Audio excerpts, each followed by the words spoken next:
Hello student এবং পরীক্ষার্থীরা, আমি Arun sir, qualification bachelor of engineering from Jadavpur university. পরীক্ষা সাফল্য রহস্য নিয়ে ডিসকাস করছিলাম। একটা ভিডিওতে আমি দুটো পার্ট নিয়ে ডিসকাস করেছি। আজকে পার্ট 2 নিয়ে ডিসকাস করব। তিনটে টপিক্সের উপর মেনলি ডিসকাস করব। খাদ্যনীতি, ব্রহ্মচর্য, ধ্যান, এই তিনটে টপিক্সের উপর নিয়ে আলোচনা করব। তো যে কোনো পরীক্ষা সেটা একাডেমিক বা কম্পিটিটিভ, যে কোনো ধরনের পরীক্ষা, তার সাফল্য পেতে হলে কয়েকটি নিয়ম কানুনের মধ্য দিয়ে স্টুডেন্ট এবং ছাত্রছাত্রীদের, সমস্ত পরীক্ষার্থীদের চলতে হবে। চটজলদি কোনো ম্যাজিক ফর্মুলা নেই যে প্র্যাকটিস না করে কোনো একটু কষ্ট সাধন না করে পরীক্ষা সাফল্য পেতে পারি, এরকম কোনো ম্যাজিক্যাল ফর্মুলা নেই। কয়েকটি প্রসেসের মধ্য দিয়ে আমাদের যেতে হবে। তো পরীক্ষার চূড়ান্ত সাফল্য যে কোনো ধরনের পরীক্ষায়, কম্পিটিটিভ পরীক্ষায় যেমন জেই, নিট, আইআইটি বা যত ধরনের গভর্নমেন্ট যে কম্পিটিটিভ পরীক্ষাগুলো রয়েছে, যেমন bank, rail, SSC, UPSC, WBCS, IAS, সমস্ত পরীক্ষাগুলো চূড়ান্ত সাফল্য পেতে হলে আমি যে নিয়মগুলো বলবো, বিভিন্ন ইনফরমেশানগুলো কালেক্ট করেছি, সেগুলো যদি ঠিকঠাকভাবে কোনো পরীক্ষার্থী বা স্টুডেন্টরা ফলো করে, তো সহজে সেই যে কোনো পরীক্ষাতে সাফল্য পেতে পারে। তো আমি আজকে ডিসকাস করছি তিনটে টপিকস: খাদ্যনীতি, ব্রহ্মচর্য এবং ধ্যান। প্রথম টপিকস খাদ্যনীতি। তো স্টুডেন্ট বা পরীক্ষার্থীদের নিরামিষ ভেজিটেবল খাবারের উপর জোর দেওয়া হচ্ছে আমার মতে। কারণ আমাদের শরীরে যত শক্তি আছে, সে মানসিক শক্তি, শারীরবৃত্তীয় যত কার্য আমরা সম্পাদন করি, সমস্ত শক্তি কোথা থেকে আসে? খাদ্য থেকেই সমস্ত শক্তি আমরা কালেক্ট করি। সেই শক্তিগুলো খাদ্য যদি না খাই, তো আমাদের শক্তি আসবেই না। তো যদি 10 থেকে 15 দিন খাদ্য না খাওয়া হয়, তাহলে আমাদের যে মন, সেই মনটাই চলে যাবে, মানে আমরা নিজের নামও পর্যন্ত স্মরণ করতে পারবো না। সুতরাং খাদ্যের থেকেই আমাদের সমস্ত শক্তিগুলো কালেক্ট করি। এখন এই খাদ্যের প্রকৃতির উপর ডিপেন্ড করে নির্ভর করছে আমাদের প্রকৃতি, অর্থাৎ আমরা আমাদের মানসিক সুস্থিরতা, যে আমরা কীভাবে, আমাদের স্বভাব কীভাবে হবে, সেটা খাদ্যের উপর অনেকটাই ডিপেন্ড করছে। পুরোটা না, খাদ্যের উপর অনেকটাই ডিপেন্ড করছে। তো যেমন আমরা বাঘ এবং সিংহের কথা চিন্তা করি, তো তারা মাংসাশী বলেই তো নানা রকম তাদের যে রুক্ষতা বা হিংস্রতা স্বভাব আমরা লক্ষ্য করতে পারি। আবার যদি হাতির কথাই চিন্তা করা হয়, এলিফ্যান্টের কথা, তো তারা গাছপালা বা ভেজিটেবল বলেই তাদের শরীর যেরকম বিশাল এবং তারা অতি শান্ত প্রকৃতির হয়। তো আমরা সেই জন্য খাদ্যের প্রকৃতির উপর ডিপেন্ড করছে আমাদের অনেকটাই, আমাদের প্রকৃতি কী হবে, অর্থাৎ মানসিক সুস্থিরতা, শান্ততা, আমাদের স্বভাব কীরকম হবে, সেটা খাদ্যের উপরে অনেকটা ডিপেন্ড করছে। তো দু ধরনের খাদ্য রয়েছে। একটা হচ্ছে বেসিক টাইপের খাদ্য বা খারধর্মী খাদ্য, যেটা হচ্ছে সমস্ত রকম শাক, সবজি, ফল মূল, দুধ ইত্যাদির মধ্যে রয়েছে, সেটা হচ্ছে বেসিক বা খারধর্মী খাবার। আরেকটা খাবার রয়েছে, সেটা হচ্ছে অম্লধর্মী বা অ্যাসিডিক খাবার, যেটার মধ্যে রয়েছে ভাত, রুটি, মাছ, মাংস, ডিম ইত্যাদি খাবারগুলো অ্যাসিডিক খাবার বা অম্লধর্মী খাবার। তো আমরা প্রেফার করছি যে কোনো মানুষের অ্যাকচুয়ালি হওয়া উচিত 1/3 অম্লধর্মী খাবার, অর্থাৎ 1/3 ভাত বা রুটি, এবং 2/3 পার্ট, 2/3 অংশ খারধর্মী খাবার খাওয়া উচিত। অর্থাৎ খারধর্মী খাবার মানে হচ্ছে শাক, সবজি, ফলমূল, দুধ, কলা ইত্যাদি। এখন আমাদের এই যে খাদ্য খেতে হবে, কতগুলো নিয়ম ফলো করতে হবে।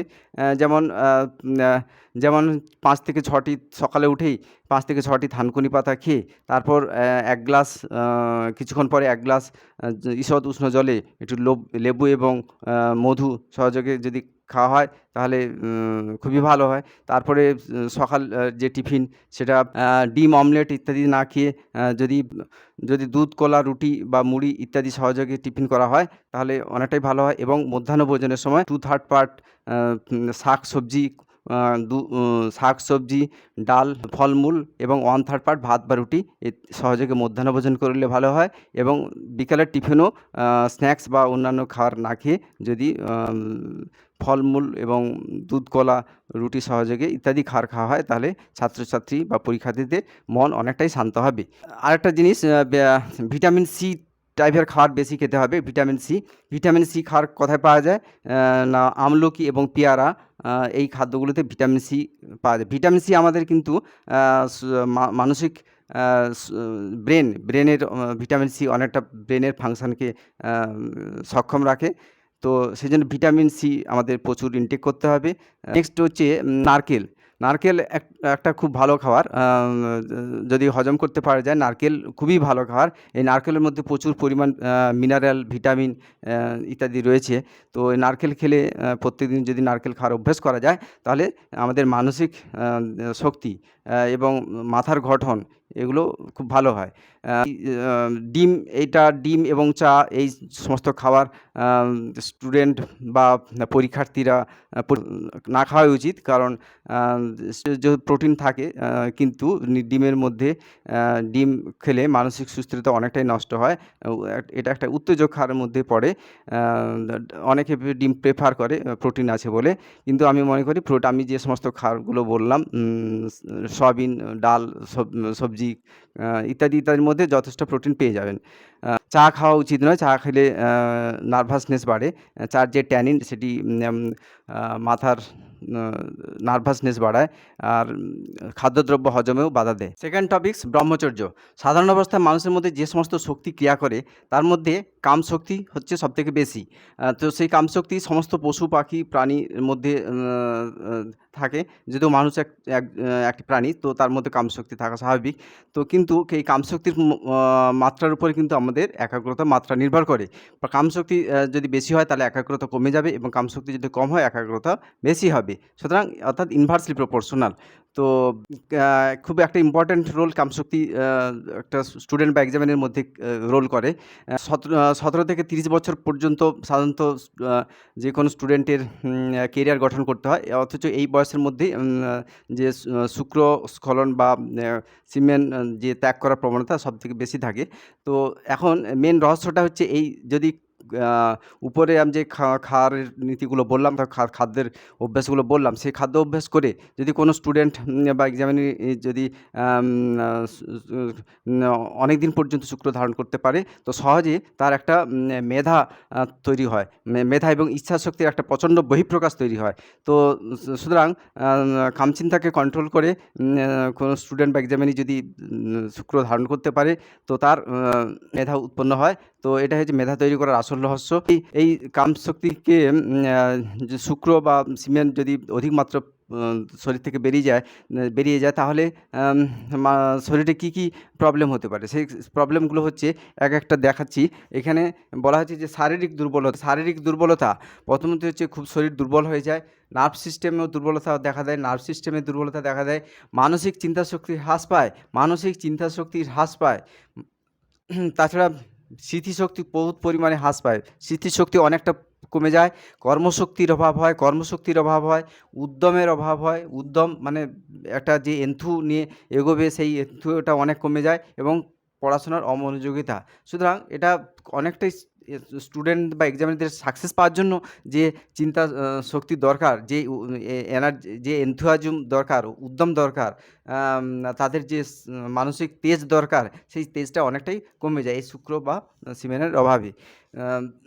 এটা এটা যদি আমাদের স্টুডেন্ট বা এক্সামিনারদের কথাই বলছি, অনেকটা কন্ট্রোল করতে পারে, এবং এই কাম শক্তিকে যদি কন্ট্রোল করে, এই চিন্তাগুলোকে কামচিন্তাকে যদি কন্ট্রোল করে, সেই চিন্তাটাকে যদি কেরিয়ার গঠনের চিন্তায় নিয়ে যেতে পারে, তো তাহলে একটা তাদের আশ্চর্য পরিবর্তন, বা সহজেই যে কোনো পরীক্ষায় সাকসেস পেতে পারবে। কারণ এটাই হচ্ছে এনার্জি নিত্যতা সূত্র অনুযায়ী, তো কাম শক্তি যদি কনভার্ট করা যায় তাদের কেরিয়ার গঠনের শক্তি চিন্তাতে, সেই চিন্তা শক্তি অনেক বহুগুণে বৃদ্ধি পাবে। তো সেই জন্য তাদের ইচ্ছাশক্তি এবং মেধার একটা বহিঃপ্রকাশ হবে। তো সহজেই তারা উপলব্ধি করবে যে কোনো পরীক্ষা খুব সহজেই তারা সাকসেস পেতে পারে। অনিচ্ছায় শুক্রস্খলন কম হওয়ার জন্য কতগুলো নিয়ম পালন করতে হবে। যেমন প্রথমত হচ্ছে দিনের বেলা ঘুমানো উচিত নয়। কারণ দিনের বেলা ঘুমোলে কী হয়, রক্তের টেম্পারেচারটা একটু বেড়ে যায়। তার ফলে একটু যেমন কামভাব উৎপন্ন হয়, সেরকম শক্তিস্খলনের সম্ভাবনা থেকে যায়। তাছাড়া যখন ভোর রাত্রে যদি কোনো কারণে ঘুম ভেঙে যায়, তাহলে পুনরায় আর ঘুমানো উচিত নয়। সঙ্গে সঙ্গে শয্যা ত্যাগ করে প্রাথমিক কার্যকর্ম করা উচিত। ৩ নম্বর হচ্ছে রাত্রে ঘুমোতে যাওয়ার আগে নিজের হাত পা মুখ ইত্যাদি ভালো করে ঠান্ডা জলে ধুয়ে তারপরে বিছানায় ঘুমোতে যাওয়ার সময় গোমুখাসনে বসে ৫ থেকে ১০ মিনিট গোমুখাসনে বসে তারপরে ঈশ্বরের নাম জপ ধ্যান করতে করতে ঘুমোতে হবে। তাছাড়া কয়েকটি আসন রয়েছে, যেমন সর্বাঙ্গাসন, হলাসন, মহাবদ্ধ মুদ্রা ইত্যাদি কতগুলো আসন প্র্যাকটিস করলে অনিচ্ছায় শুক্রস্খলন কম হইবে। তো থার্ড টপিকস হচ্ছে ধ্যান বা মেডিটেশান। এই ধ্যান বা মেডিটেশানের ব্যাপারে সবাই কম বেশি জানে। তো কেন ধ্যান করতে হয় সেটুকু একটু আলোচনা করি। কারণ আমাদের যে মনের গতি সেগুলো বিভিন্ন দিকে ছড়িয়ে রয়েছে। সেই মনকে যদি একত্র করতে হয়, তাহলে আমাদের ধ্যান করতে হবে। যেমন আলোর বিভিন্ন আলোর যেরকম স্ক্যাটারিং আলোর যে তীব্রতা বা তার শক্তি কম থাকে, যখন আমরা কোনো লেন্সের সাহায্যে সূর্যের রশ্মিগুলোকে একত্র করি এবং সেই একত্রিত রশ্মি দিয়ে আমরা কোনো কাগজ পোড়ানোর চেষ্টা করি, তো দেখব যে সেটা জ্বলে যাচ্ছে, অর্থাৎ তীব্রতা বৃদ্ধি পাচ্ছে। অর্থাৎ সেরকম ভোরবেলায় একা বিছানায় বসে বা কোনো একটা রুমে একা বসে ধ্যান করতে হবে। ধ্যান করার সময় প্রথমে মেরুদণ্ড সোজা রেখে চুপচাপ বসে প্রত্যেকের নিজের চিন্তা করা উচিত যে নিজে এবং তার চিন্তা দুটো আলাদা সত্তা। চিন্তাগুলো পরপর মাথার মধ্যে আসবে। চিন্তাগুলো কী হয় না, যেগুলো যে বর্তমানে কাজকর্ম করছে, গতকাল কী করেছে, কালকে কী করবে, এই সমস্ত ভাব বা চিন্তাগুলো, তার অ্যাক্টিভিটিসগুলো মাথার মধ্যে আসতে থাকবে। তো সেগুলোকে ভাবতে হবে যে সেই চিন্তা এবং সে দুটো সত্তা আলাদা জিনিস। তো এইভাবে ১০ থেকে ১৫ দিন যদি এইভাবে চিন্তা করা হয়, তাহলে দেখবে যে চিন্তার যে যাওয়া আসা সেগুলো অনেকটাই কমে যাচ্ছে। তারপর আরও কয়েক মাস প্র্যাকটিস করলে দেখবে যে মন ক্রমশ একাগ্র বা তীব্র হচ্ছে। তো এই হচ্ছে ধ্যান করা। ছাত্রছাত্রী এবং পরীক্ষার্থীরা, পার্ট 3-তে পরীক্ষা সাফল্য রহস্যের পার্ট 3-তে আমি আরও কয়েকটি গুরুত্বপূর্ণ টিপস বা নিয়মের কথা আলোচনা করব, যাতে সেই ভিডিওগুলো পরপর পেয়ে যাও তোমরা। সেই জন্য আমার চ্যানেলটিকে সাবস্ক্রাইব করে রাখবে, যাতে করে ভিডিওগুলো পরপর পেয়ে যাও। নমস্কার, ভালো থেকো। ওকে।